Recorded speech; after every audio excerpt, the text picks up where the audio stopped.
Do you want me to do it? Alright, sit back. Yeah. News with Carolyn Robinson and Mike McRoberts. Efforts to help recover the victims of Torres Ferry tragedy. Air Force C-130 Hercules is preparing. And yes, that would be Molly biting me. No, stop it. No, be nice to your mum. Molly.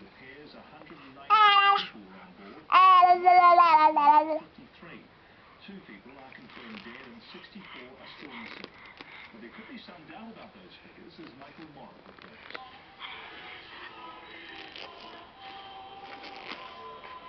Can you get up? For those still missing at sea, more than 40 hours after the ferry Princess Ashika. Oh, I can't get up.